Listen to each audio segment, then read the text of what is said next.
Hey guys, this is Andy McCann, owner of CrossFit Garage here in Woodstock, Georgia. A little bit different today. Yes, we are still laying a firm foundation in food, fitness, and finance, but I'm going to go over Evan and his Crohn's diagnosis. First, I am not a doctor. Don't listen to me. Go do your own research. I am just going to relay to you what I have visually seen and journeyed with Evan on his journey to fight this diagnosis.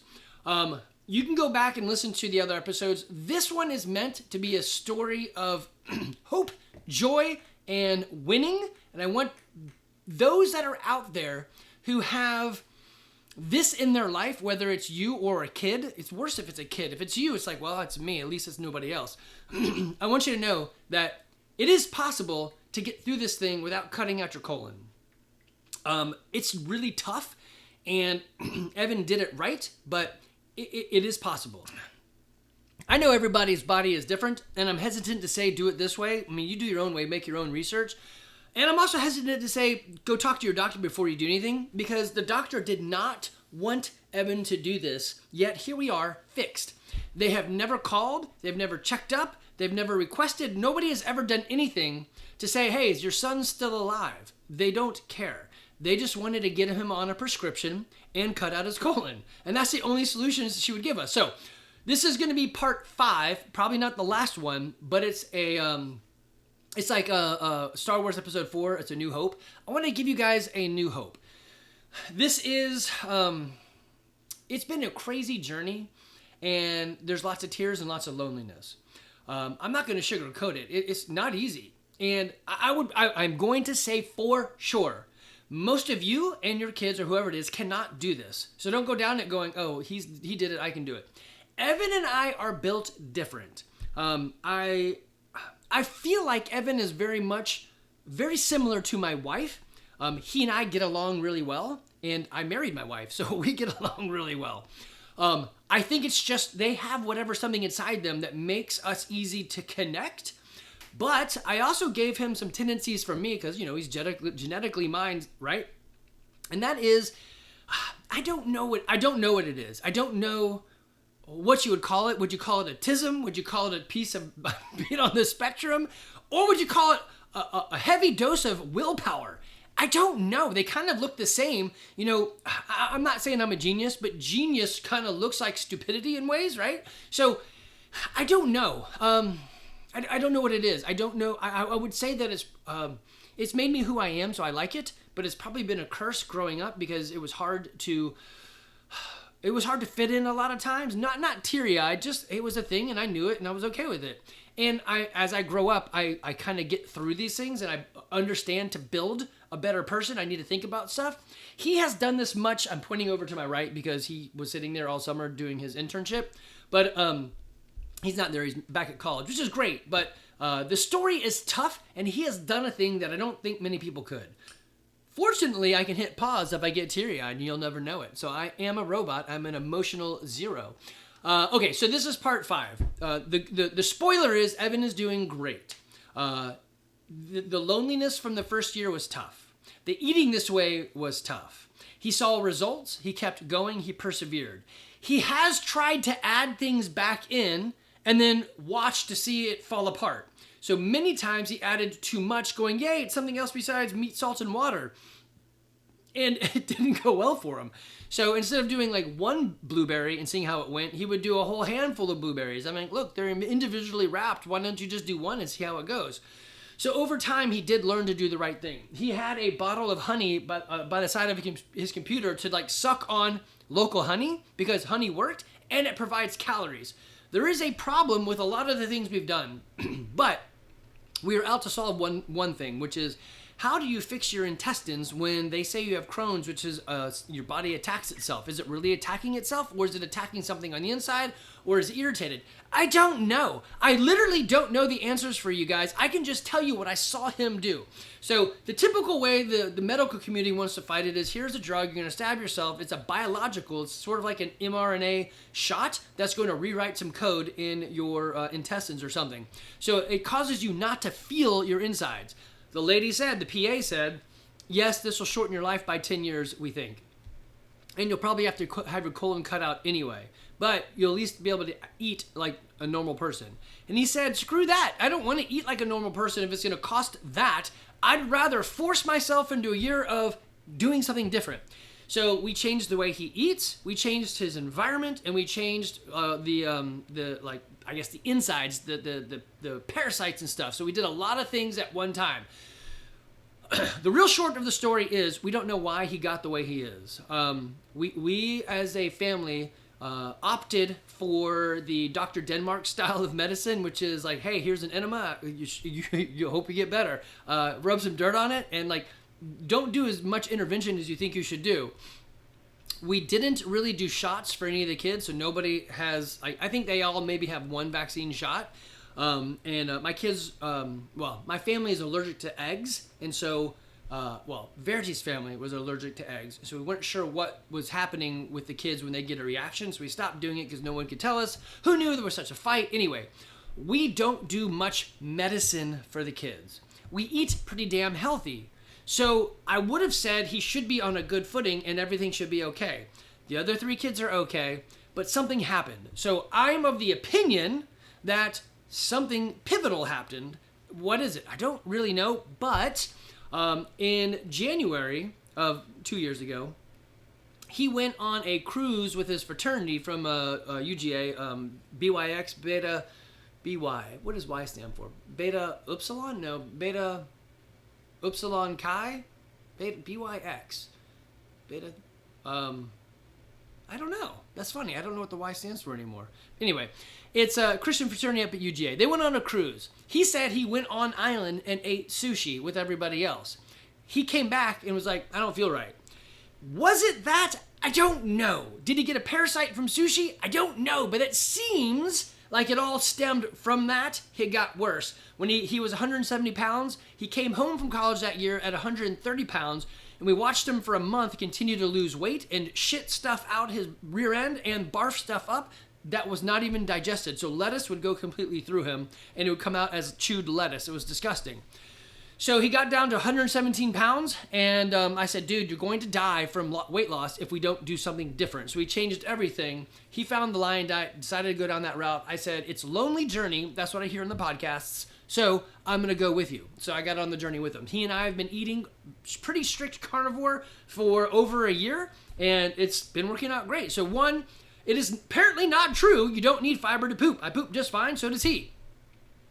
It's the weirdest thing. Like, I haven't had he's eating a little bit more than me. I stayed pretty strict because I enjoy this, but I would safely say we've had less than 10 avocados in the last year.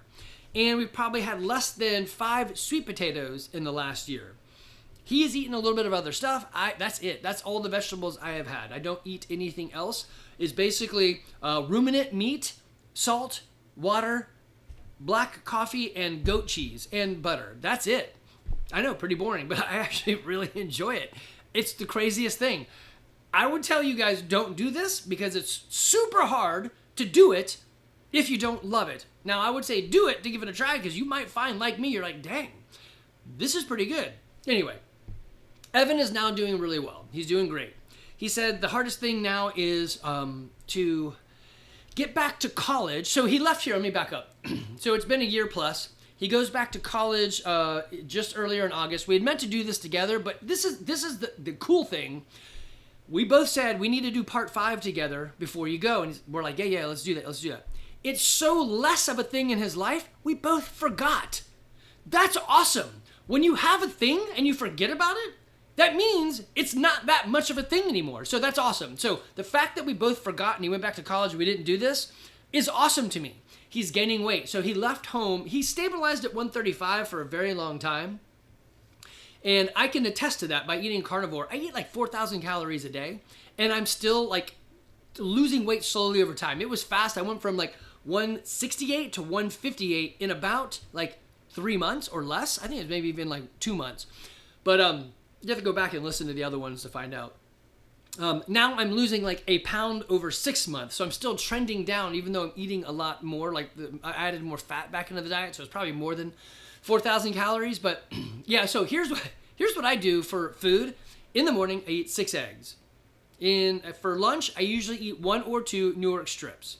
For dinner, I have I have a pound of ground something, a ruminant meat. Ruminant is an animal that eats grass and has 4 stomachs so that the grass ruminates, whatever that really means, it like digests it properly inside of itself. So technically, I suppose I could eat a horse. I'm not going to eat a horse. I don't know. There's a line you cross when it's like a pet and it's friendly. A cow, I'll eat. A horse, not so much. I don't know why. I mean, they're both 4-legged animals. It's just, culturally weird, and I don't know. So basically, I guess you could say it like this.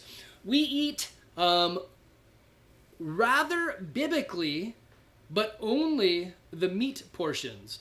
At least that's me. He eats a lot of other stuff.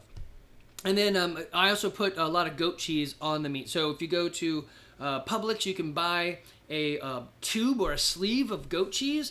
I buy the one that is like 3 spools, like a sewing thread and needle, a spool. It's like 2 or 3 spools long, and I eat almost the entire spool on that pound of ground ruminant meat, whatever it is. So right now I'm eating, because Evan's back at college, I've got some elk, some venison, some, of course, ground beef, that's the easy one, some ground bison, and shoot, there was another one that I was eating that I can't remember. But it's that type of thing, 4-legged animal that eats, chews the cud or whatever. And then the goat cheese is just whatever goat cheese is.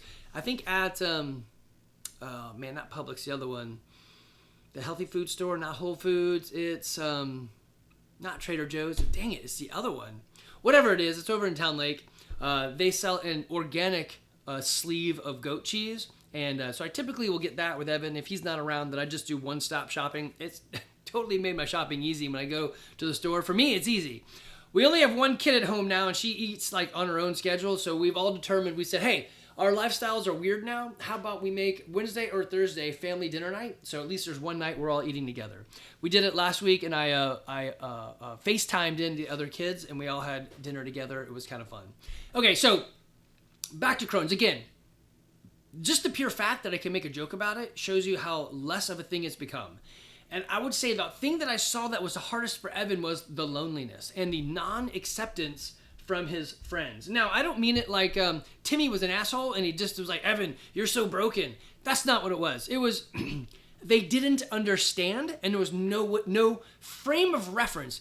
Evan, we care about the three B's at college: books, boobs, and beer. That's what we want. And actually in his fraternity it was a little bit better than that. I guess Bible is in there somewhere, the 4 B's. But there was no frame of reference.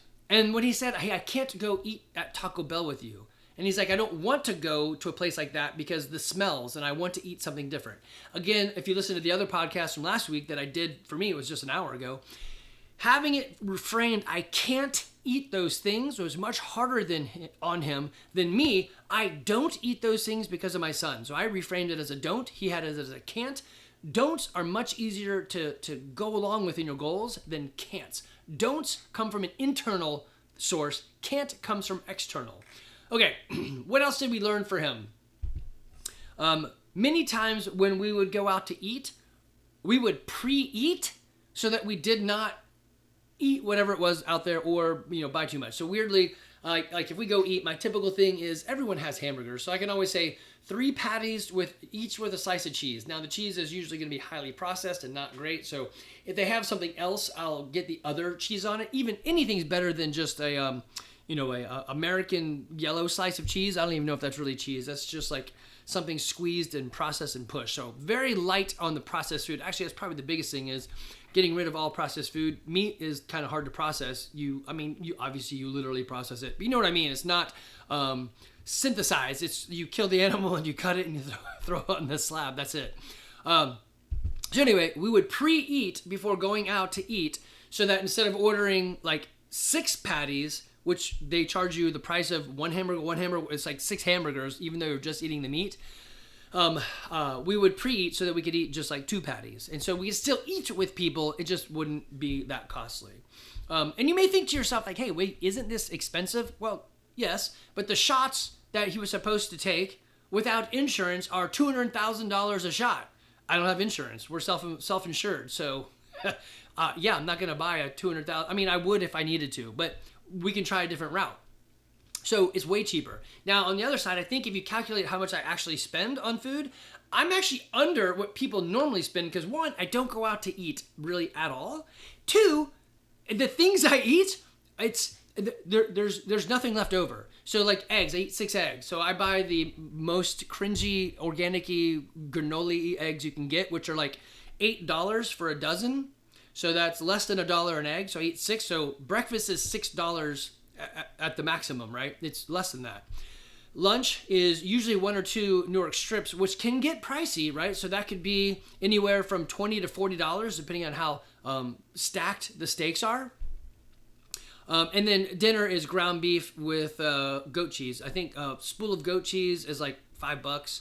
So I'm not eating the whole. We'll just call it $5. And then some ground beef is usually like I don't know, like $4 or $5 or something like that. So maybe dinner is $10. So I'm not really spending that much, and I'm getting a high quality nutrition out of all of that. And weirdly, I'm losing weight still. So he eats a little bit different. We would eat similar-ish, but again, he's added other stuff in there. He came up with a recipe for a highly egg and cheese-based pancake-like thing. And he's like, it's close enough texture-wise, and when I put honey on it, it fools me, and I'm good, and it makes me feel like I'm eating something different. So he did come up with a lot of things that were unique so that he could have different tastes and textures. Okay, so in addition to the Lion Diet, instead of going the medical route, we did hire a consultant, and you know what? I didn't even do my whole spiel on the... It's so funny. I just jumped right into this.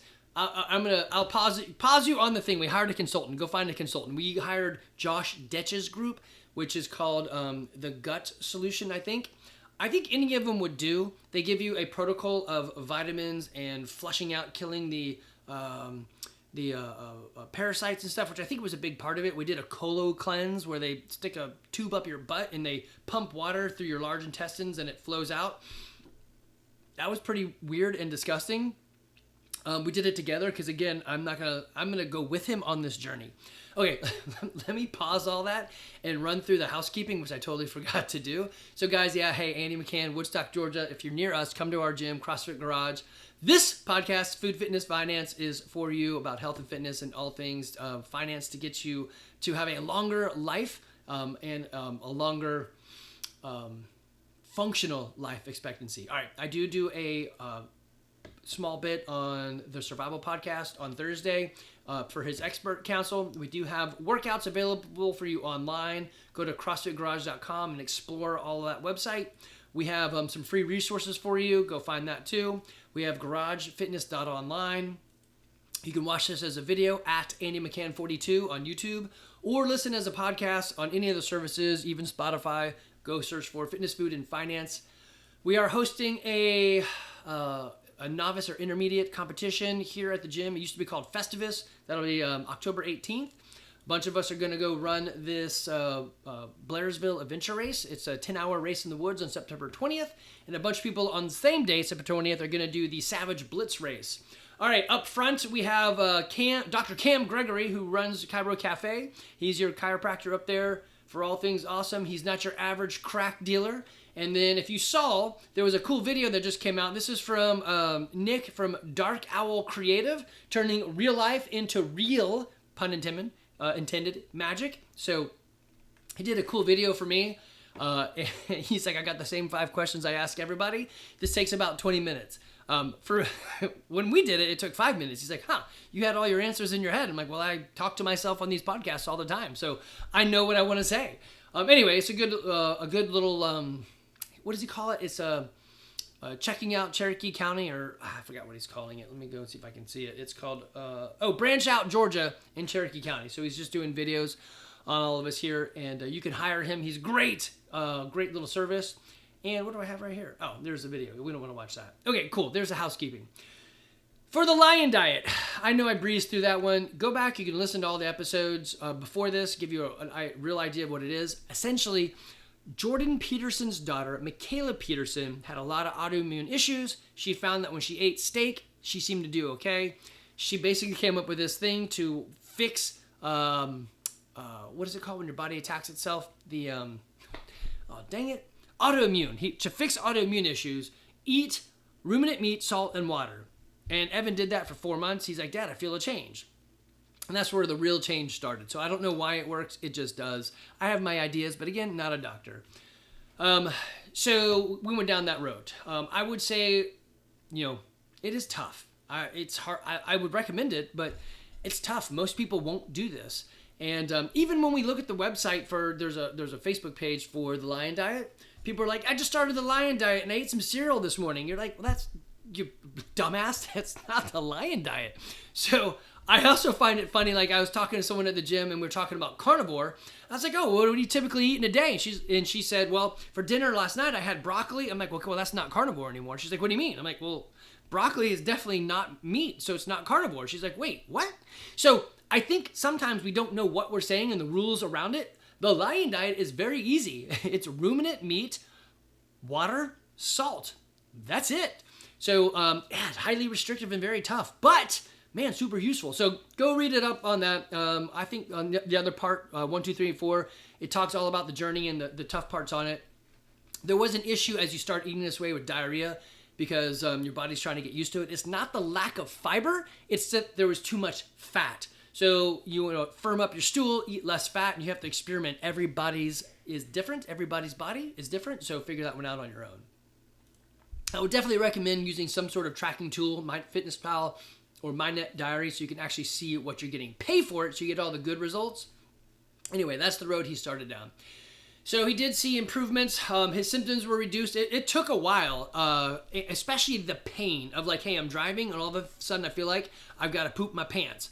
That kept happening for maybe like 9 months. He'd be like, oh, hold on. And that was disconcerting because you could be driving and that would happen. But that seems to come up very rarely now. So the flare-up, the pain, or the, I've got to expel, right? His energy did stabilize and started going up. He even said, I need to start working out when I go back to college. I said, hey, well, take it easy. Do the most important things first. Squat below parallel, lift something heavy, and every once in a while get a little bit out of breath, right? But take it slow. So he's working on that right now. His weight has gone up. Again, going back to college, he started pushing into the 140s. So hey, when you have money that a problem can solve, then you don't really have a problem. Or how does it say? That's not how it goes. If you have a problem that money can solve, then it's not really a problem. So we had a problem with his living environments. And I think I've told you this before. We are okay on money, but everything is tied up in rental properties. So in order to get him a better place to live, we wanted to buy a place that we could do some adjustments to so that he could stay there, then Evan or Levi could stay there, and then maybe Evie, if she wants to go to UGA, could stay there. So we thought the best thing to do would be to buy a thing. We do not have disposable income like most people, just readily available. That's not how we live. It's all tied up in rental properties. So knowing this, we ended up selling a house. Thank you, Shaw and McDonald, for selling for us. And then buying a property. We did a 1031 exchange. If any of you guys are interested in that, I probably did a podcast episode on it, but I'm happy to talk to you about that. It's not exactly, it doesn't work the way you think it works, but it's close. Anyway, so we used our financial ability to do that. Now he's up at a place, we're saving on rent, and he has a roommate, so we're making a little bit of rent. But anyway, we adjusted his environment big time so that we could vastly control it and put some upgrades in without feeling like the money went away. And it was some significant upgrades. So we wanted to be able to control that environment. I think a big part of this is not just the food, but is the environment, the toxins around you, and also like parasites and stuff, which, I mean, we all have parasites and such in us. It's just, are they good or bad, right? I think I did an episode a bit ago where people would intentionally infect themselves with a tapeworm to lose weight. Yeah, that's dumb, but they would do it because it worked, but that's really dumb. Okay, so he's back at UGA. He and Levi just started classes, I think, last week? Yeah. And Olivia just went back to Auburn, so she's doing classes now as well. Or maybe they were 2 weeks ago and she was last week. Anyway, they're back up there doing their school thing. So is he thriving? No, I wouldn't say he's thriving. I would say he's not surviving. He's somewhere in between. He's past the survival point and he's moving towards thriving, but I don't know, thriving at college may look differently. Is thriving being able to go out and drink? I mean, maybe. I don't think so anymore, but back then I did. So maybe he is thriving. I don't know. His weight is going up. He's got a happy outlook on life, and he's able to get rid of the loneliness portion of this. So I would say he's managing, moving towards thriving. he does have to manage his diet, so he can't go to the cafeterias and he can't eat like most college kids. And when his fraternity does like a slow, what do they call it? Slow Cajun boil, he can go and hang out, but he can't eat any of that. None of that is food. So he is very disciplined. So I don't know if I actually finished this full thought, but I was saying in the beginning, he and I are made a little bit different, and that's the ability to be disciplined and to plan and follow the plan and be okay with it. I am very disciplined, and so much so that I have to undiscipline myself a little bit. So my joke is, I can be spontaneous if you let me plan for it. So it's just how I am. And it's like what Edna Mode said, luck favors the prepared. I think also life's beneficial journey favors the disciplined. I should ask ChatGPT to make that. Actually, let me do that right now. I want it to say it better. Hold on. Okay, so a way that I use ChatGPT, I know I'm bouncing around, but whatever. Another way that I use this AI thing is I'm not the best with words. I know that. I'm not the best with coming up with creative sayings. I know that. But ChatGPT doesn't care. It's going to give me some stuff. So I said, hey, Edna Mode said, life favors the prepared, or luck favors the prepared, darling. And I said, hey, this is my saying, and it was really bad. What was my saying? Life's benefits on the journey favor the disciplined. So that's word turd, right? That's not good at all. So it just said, here's the things that it came up with. Discipline is the toll you pay to travel life's best road. Oh, I like that. The journey rewards the one who shows up every day, not just the one who dreams. Consistency turns ordinary days into extraordinary outcomes. Discipline is the currency. The benefits are compounded interest. Life doesn't hand out prizes for wishes, only for work. The treasures of life's journey are reserved for those who keep walking even when it's uphill. Discipline sharpens the blade that cuts through life's resistance. Ooh, I like that one. Discipline sharpens the blade that cuts through life's resistance. Yeah, I like that. The good things aren't hidden. They're guarded by discipline. Dreams set the direction, but discipline does the driving. That one's a good one too. Freedom is found not in avoiding discipline, but in mastering it. I don't know. I like that. I like luck favors the prepared. So could I get it to get something more catchy? Let me just see if I can get it to give me something better. Okay, so all I prompted it with was, I like those, but something a bit more catchy, like luck favors the prepared. Actually, I spelt it wrong, but it's smart enough to know. So here, it's shorter. Success salutes the discipline. Fortune follows the focus. Ooh, I like that. Fortune follows the focus. Fortune follows the discipline. I might change it to that. Discipline draws the dividends. The consistent collect the reward. Strength favors the steady. Ooh, I like that. How about fortune favors the steady? Fortune favors the disciplined. Fortune favors the disciplined. I think I would change it to that. The prepared may start, but the disciplined finish. Results respect routine. Ooh, results respect routine. Results respect discipline. I think I would change it to that. Discipline is destiny's favorite. Greatness grows in the mind. The journey rewards the relentless. Ooh, that's good too. The journey rewards the relentless. How about the journey rewards the discipline? Well, it's one of those. I may have it actually, I can say that. Turn this into a picture for me. Anyway, that's what I would really say is if you're disciplined, you can make it through this. If you're not, I think it's really damn tough, and I don't really know how you would do it. You have to be disciplined to the annoying degree, and that's kind of me. So, yes, I'm trying to soften those edges, and so is Evan, but he is robotically disciplined, and he made this work. It is tough. I could see it with my own eyes. It worked, but it is tough. All right. We have not done blood work in a while. He's like, I'm tired of being poked and prodded. I just don't want to do that anymore. And we can tell it's working, so do we care what the blood work says? I'm like, well, I mean, yes, but no. So we haven't done that. I am about to turn 52 in a couple months, so I am going to get all my blood work done. So my blood work and his blood work should resemble each other similar because we're doing the same sort of thing. Okay, discipline and planning is the key. Use it. Let's see if I can come up with some broader lessons. I did have ChatGPT give me some bullet points. Again, I like ChatGPT, not to like, I'm not reading what it said. You can tell. When I read, you can tell. I suck at reading out loud. But I do ask it, give me some bullet points based on the things we've talked about in the past that I may forget to say. And it does that, and I like that. So here are some bullet points, and I'll expand upon those. Food can be the medicine. I think it's not that food is the medicine. I think it's most of the food is stupid. It's not real food. So stop eating the stupid crap. I guess food can be the poison. Stop poisoning yourself with bad stuff. That's not even food. Like we play D&D in the basement, and I've got a lot of snacks built up for people to snack on.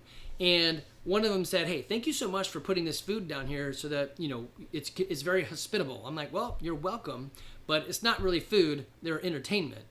And he just smiled because he knew what I was saying. I would never eat any of it because I don't consider it food. Well, I take that back. I do have beef jerky down there. I eat the beef jerky.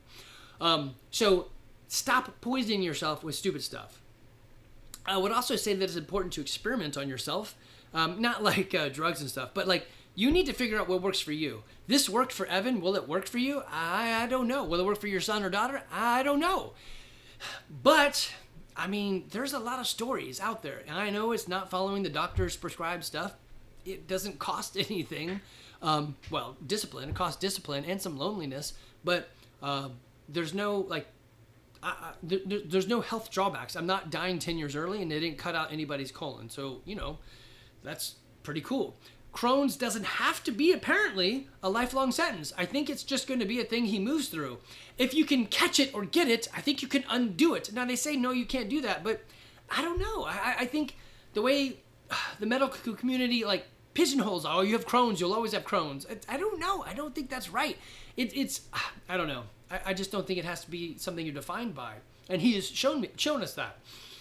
The other is you need support. The mindset is tough in this. The food is tough in this, but the mindset too. I think the hardest part is the lonely side of it. Okay, so some encouragement. I want you to know that Evan's story is a story of hope. So like I said, it's a new hope from Star Wars. It's a struggle. The struggle is real, but it can be done. Not easy, not complicated. It's just not easy. And it's, this is definitely not medical advice. I am not a doctor. I'm a guy, I'm a dad who is concerned for his son's life, expressing what we did on the journey as a fact. This is what we did. Will it work for you? I have no freaking clue. Experiment. Find out, I guess. Fool around and find out. Okay, what else? I guess just know that you're not alone in the journey.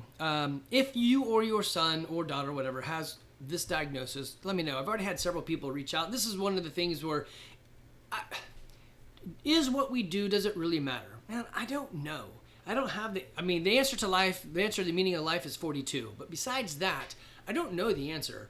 I think it's got to be something about, as I get older, I realize this, it's not what I personally did, it's the impact on the others that I've done. So, somebody said it earlier, and we turned it into a meme. As you get older, nobody cares about the Porsche. They care about your functional life expectancy. So health has a currency for the old that the young just don't understand. When you lose that stuff, it sucks, right? When you realize later that you already were in the good old days, and you just left them, that sucks. So, I don't know, be part of your health. Don't go alone. When people tell me, Andy, thank you, my son has my daughter has and we've listened to your story, we're gonna try this thing, it gives us hope. That's what it's about. It goes back to the other podcast on the thinking.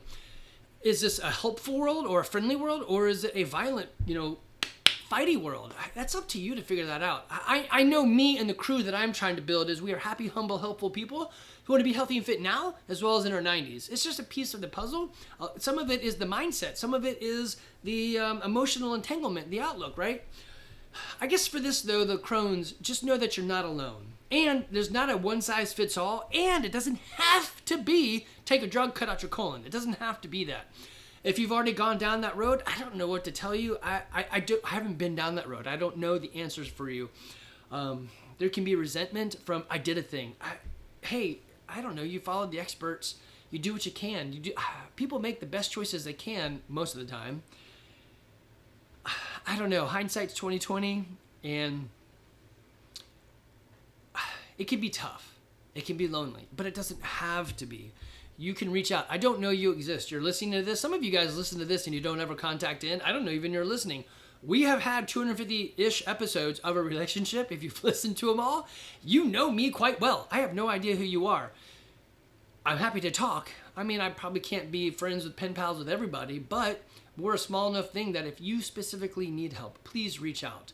I'm happy to talk to you. My email address and phone number are the ones actually on our website. If you go to CrossFitGarage.com, that's me.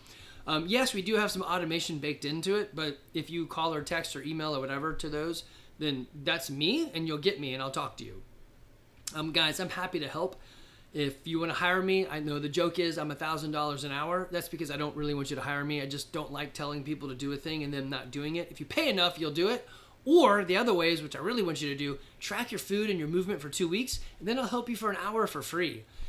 So, so we're here for you, and this doesn't have to be a life sentence of doom. It can be something that you grow out of. Surround yourself with people that are marching in that same direction. Don't surround your people with naysayers. Get advice from the ones you love. Get advice from the internet. Try things on your own. Experiment. It doesn't have to be one way. There is hope. Again, maybe I'll title this A New Hope. Jokingly, I know it's not a joke, but I'm happy that Evan is doing well. I'm happy that I was able to do the journey with him. We're still on it. Probably will never end. I probably will never change the way I eat. I know he will, but it doesn't have to be a death sentence, and it doesn't have to be a remove body parts sentence. Try stuff. Listen to podcasts. Hire a consultant. I think that's wise advice. And again, just realize you're not alone. All right, guys. Hey, Andy McCann here with CrossFit Garage. Y'all take care.